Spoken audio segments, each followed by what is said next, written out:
Bonjour à tous, bienvenue sur la chaîne de Lexamon Crypto. On est le samedi 8 juin 2024, il est 9 heures. On va faire un point bien sûr sur le Bitcoin et on va regarder quelques altcoins. Allez, on démarre cette vidéo avec cette cryptomap qui est très mitigée. Ça reprend doucement des couleurs par rapport à la chute d'hier. Mais bon, on va regarder ensemble tout ça. On jette un petit coup d'œil vite fait du côté de ce qui s'est passé hier sur le calendrier macroéconomique. Donc hier, on a eu le taux de chômage qui est beaucoup plus élevé que ce qui avait été espéré pour le mois de mai aux États-Unis. Et donc ça, forcément, les marchés n'aiment pas trop. Donc c'est pour ça aussi que ça a joué sur la chute qu'on a connue. Et du côté du crypto fear and greed, c'est important de le préciser, on est toujours dans l'extrême greed, on est dans la cupidité. Donc là, c'est vrai que c'est jamais bon de prendre des positions quand on est dans une zone comme ça, toujours attendre effectivement qu'on repasse dans le rouge quand on est vraiment dans des niveaux de peur et pas non plus quand on est dans des niveaux d'euphorie. Bon, allez, sans plus attendre, on va regarder déjà des petites actualités. Alors, je vous avais posté hier sur mon Twitter, dont vous avez le lien en description de cette vidéo, que le market cap du trio de Nvidia, de Microsoft et d'Apple, les trois cumulés, eh bien en fait, c'est plus important que le marché chinois. C'est quand même assez incroyable. Que trois sociétés, bon ok, c'est des grosses sociétés, c'est vrai, mais trois sociétés, ça dépasse le marché chinois complet. C'est juste hallucinant. Surtout quand on voit comment Nvidia a juste explosé, parce qu'en fait c'est lui, hein, c'est en grande partie maintenant lui, je crois qu'il dépasse à lui tout seul maintenant Nvidia, il dépasse Microsoft et Apple, donc effectivement ça aide à pousser. BlackRock qui dépasse actuellement en actifs sous gestion les 300 000 BTC, c'est juste incroyable. En l'espace de 5 mois, BlackRock gère plus de 1,5% de la supply du BTC. Je sais pas si vous vous rendez compte, hein, en l'espace de 5 mois. Donc vous vous rendez compte sur la durée ça va être hallucinant. Donc là, actuellement, les actifs combinés détenus par tous les ETF Bitcoin aux États-Unis dépassent maintenant les 883 000 BTC. C'est impressionnant, en si peu de temps. Hein. Autre chose aussi du niveau de l'actualité, apparemment en Suisse, on pourrait acheter un ticket de train en Bitcoin dans les machines automatiques. Ça, c'est pas mal. Parce que ça montre quand même que petit à petit, on se dirige vers une adoption. Alors bien sûr, dans les pays, mais la France, nous, on est toujours bon dernier de la classe, hein, comme d'habitude, vous le savez. Là où tous les pays commencent à adopter, nous en France, on fait tout pour ne surtout pas que ce soit adopté. Par contre, un jour, quand ils vont voir que ça fonctionne bien partout, là, ils vont dire, ah oui, nous en France, on va devenir les leaders mondiaux, et hop, ils vont tout ouvrir. On connaît par cœur ce pays, on sait très bien comment ça fonctionne, on marche toujours sur la tête. Bref, en tout cas, ça a l'air de fonctionner plutôt bien dans pas mal de pays. Bon, je crois qu'au niveau des news, c'est à peu près tout. Allez, sans plus attendre, on démarre notre analyse technique sur le Bitcoin. Le Bitcoin, bien sûr, avant toute chose, je rappelle que tout ce que je vais dire dans cette vidéo n'est en aucun cas un conseil financier, c'est à vous de faire vos propres recherches et n'oubliez pas que le trading de crypto comporte des risques de perte partielle ou majeure. Alors, du côté du Bitcoin, qu'est-ce qu'on voit? Eh bien, on voit que là, on a été malheureusement rejeté par le haut du range. Vous le voyez ici, on a été rejeté, on n'a pas réussi à breaker les 71 433 $, qui était la résistance qu'il fallait breaker, qui correspondait au haut du range. Malheureusement, on n'a pas réussi à la breaker. Donc on s'est fait rejeter. En plus de ça, on a été accompagné par les chiffres du chômage d'hier aux États-Unis qui n'étaient pas forcément très bons.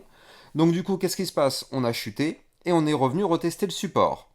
Donc souvenez-vous, hier soir, qu'est-ce que je vous avais dit? Je vous avais fait une vidéo, hein, d'ailleurs, hier soir, pour tous ceux qui sont abonnés à ma chaîne YouTube, je vous avais fait une vidéo, il était 20h40, justement, pour vous donner les informations, pour vous donner les targets, si ça doit chuter plus fort, est-ce que ça allait chuter plus fort? Et au final, on voit que par rapport à ce qui a été dit hier dans cette vidéo, ça a tenu parfaitement. Regardez, je vous avais dit, il ne faut absolument pas breaker les 69 005. Et qu'est-ce qu'on a fait? Eh bien, au final, on a fait une mèche en dessous, mais on a clôturé au-dessus. Ce qui fait que le support majeur des 69 005, il est protégé pour l'instant. Ce support est préservé. Ça va, oui. Sauf que l'avion perd de l'altitude. On fonce sur les arbres. Et je n'aurai pas le temps de sortir les trains d'atterrissage. Mais y a quoi qui va? Ce qui va, c'est que je suis là. Donc ça, c'est une excellente nouvelle, tout de même, il faut le noter.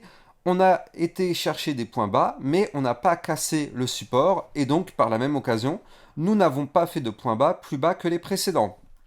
La tendance haussière reste donc toujours d'actualité. Tant qu'on ne fait pas un point bas plus bas que les précédents, la tendance haussière est intacte. Donc pour ça, il ne faut surtout pas déjà dans un premier temps breaker les 69 005 puis les 67 461. Ça, ce sont deux niveaux clés qu'il ne faut absolument pas breaker. Sinon, malheureusement, attention, ce serait pour aller chercher notre dernier support, les 66 956 ici, vous le voyez. Et si on fait ça, malheureusement, comme je vous l'avais montré hier, ce serait pour former le double top et se retourner pour aller chercher le bas du range à 60 777 $. Maintenant, pour l'instant, comme moi je le pense, c'est que, bah ok, c'est juste un mauvais moment à passer. On voit que là, bah, effectivement, on a chuté, mais les niveaux de support ont fait leur travail, c'est-à-dire qu'ils ont supporté le cours, et pour l'instant, ils continuent de le faire, donc pour l'instant, ça va. Surtout qu'on voit ici que le milieu des bandes de Bollinger, ce trait qui est ici, lui c'est pareil. En fait, on a le support des 69 005 et on a aussi le support du milieu des bandes de Bollinger, donc double zone de support. Est-ce que ça va péter? Bah, on n'espère pas en tout cas, sinon ce serait malheureusement pour entamer une phase baissière un peu plus prononcée. Néanmoins, ce qu'il faut noter sur le Bitcoin, c'est qu'on voit ici des bandes de Bollinger tout de même resserrées en vue jour. Donc ça, c'est annonciateur de volatilité. Pour l'instant, tant mieux, on n'a pas été chercher le bas des bandes de Bollinger, donc ça veut dire que on ne s'est pas mis en position risquée. C'est-à-dire que là, si on se retrouve ici sur le support à 66 956, qui correspond quasiment au haut des bandes de Bollinger, là on serait clairement en position risquée parce que ça voudrait dire que si on pète ce support par le bas, on pèterait par la même occasion les bandes de Bollinger par le bas, et dans ce cas-là on pourrait avoir un mouvement baissier plutôt volatile.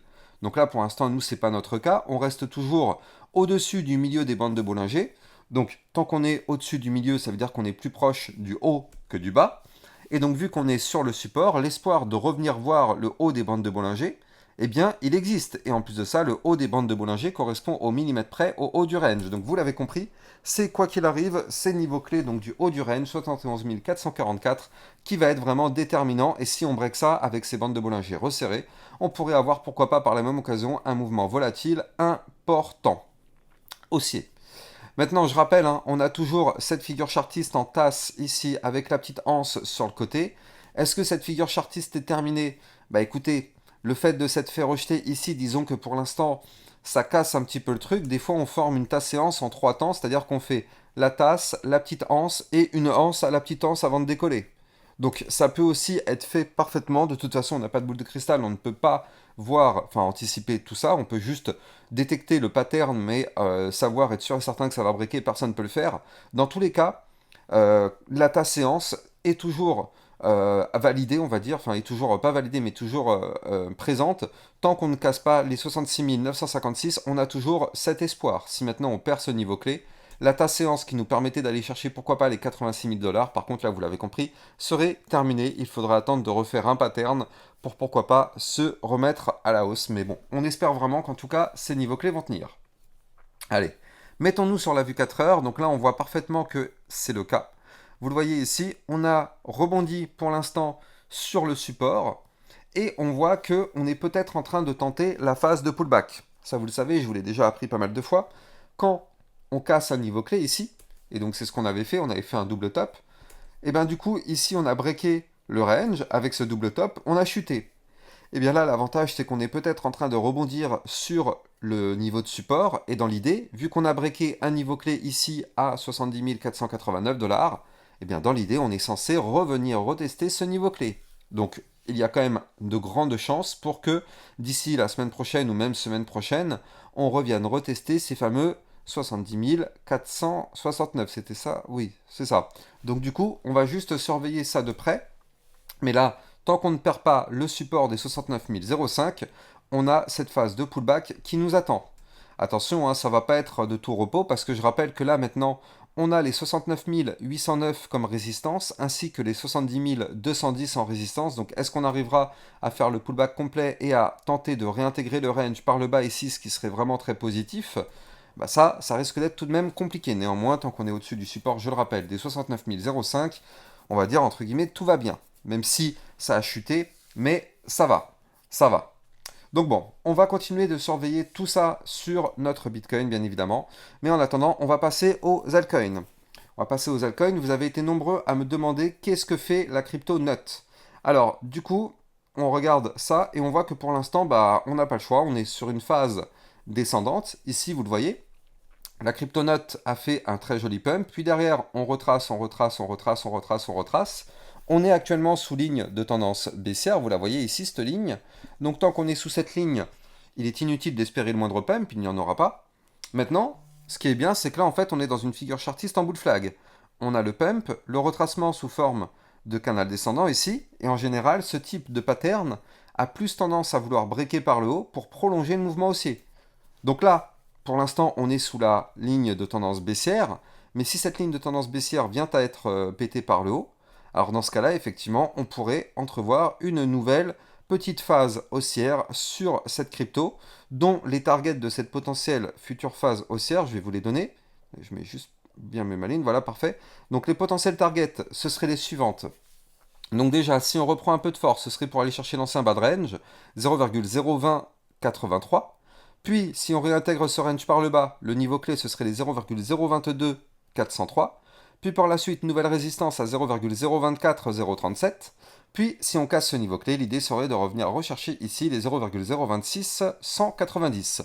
Ce qui pourrait nous former, pourquoi pas, un potentiel mouvement haussier d'environ 28-29%. 29% à aller chercher si on break cette ligne de tendance baissière par le haut.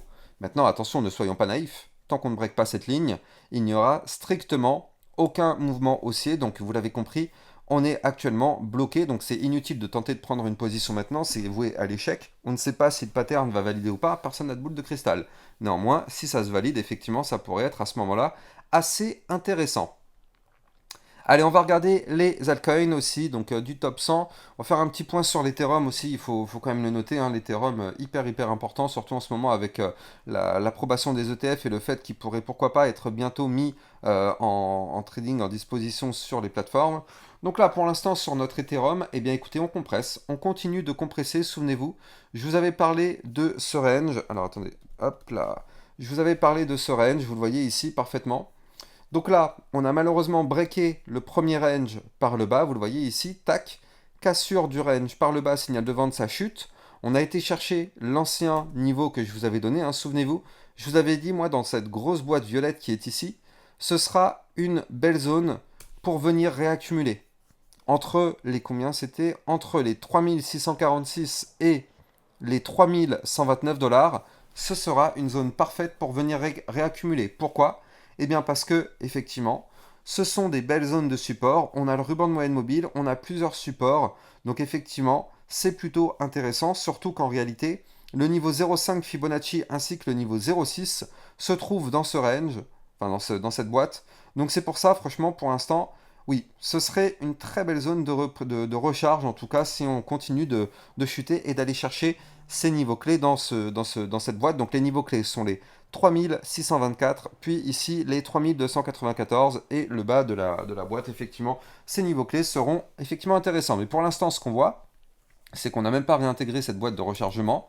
On voit qu'on est venu la toucher. C'est une zone de support, hein, je rappelle, parce que du coup, pour l'instant, on n'a pas réintégré. Donc zone de support, ça tient. Donc maintenant, on est en phase de pullback pour revenir, pourquoi pas, retester l'ancien range ici, à 3710. Ce qu'il faudrait, c'est qu'on arrive à repasser au-dessus et clôturer la journée au-dessus de ce niveau clé pour pourquoi pas avoir une chance de remonter. Et regardez ces bandes de Bollinger sur l'Ethereum, comment elles sont. Hein. Regardez ça. Ça, vous l'avez compris, c'est annonciateur d'un mouvement hyper volatile la semaine prochaine. La semaine prochaine, sur l'Ethereum, on aura un mouvement hyper volatile. Donc là, on espère bien sûr que ce sera un mouvement volatile vers le nord, mais en tout cas, il faudra se méfier parce que là, on est actuellement sur le bas des bandes de Bollinger, donc on est sur la situation, sur la zone à risque. Zone à risque à ne surtout pas breaker parce que si on break ça, vous l'avez compris, on pourrait avoir un mouvement volatile baissier pour aller chercher les supports que je vous ai donnés. Donc soyons quand même extrêmement prudents. Par contre, je vais me mettre une petite alerte ici vers le haut du range. Comme ça, si jamais on y arrive, et bah du coup, je vous mettrai une petite alerte, bien sûr. Soit je vous ferai une vidéo dans le club Lexa Rocket. Et oui, au passage, oui, je rappelle, j'en ai pas parlé. Mais dans le club Lexa Rocket, ça vous permet justement de recevoir encore plus de vidéos que ce que vous avez actuellement sur YouTube. Ça vous permet de recevoir aussi des crypto-pépites. Donc voilà, n'hésitez pas à venir rejoindre ce channel pour recevoir justement toutes ces vidéos-là. Comme ça, bah, du coup, ça c'est du bonus par rapport à ce qui se passe sur YouTube. Le lien est en description de cette vidéo. Et je rappelle aussi au passage, si vous voulez trader toute cette volatilité, vous allez trouver en description de cette vidéo mon lien de parrainage Binance qui vous permet d'obtenir un bonus sur vos frais de trading et surtout de trader sur une plateforme sécurisée vu qu'elle a enregistré PSAN auprès de l'AMF. Pas de risque de fermeture ou de blocage. Vous avez le lien en description de vidéo. Donc là, vous l'avez compris, du côté de l'Ethereum, ça va être clairement une crypto qu'il va falloir surveiller la semaine prochaine.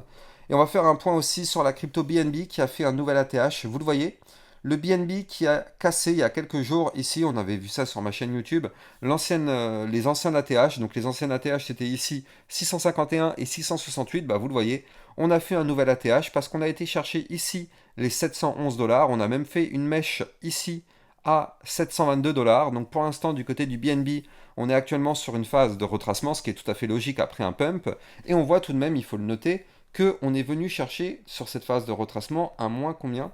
Là, on a fait, depuis le top local, on a fait tout de même un moins 10%. Donc ça, c'est bien, on est venu rechercher le support des 651 dollars. Souvenez-vous, hein, c'est exactement le cas de figure que je vous avais dit.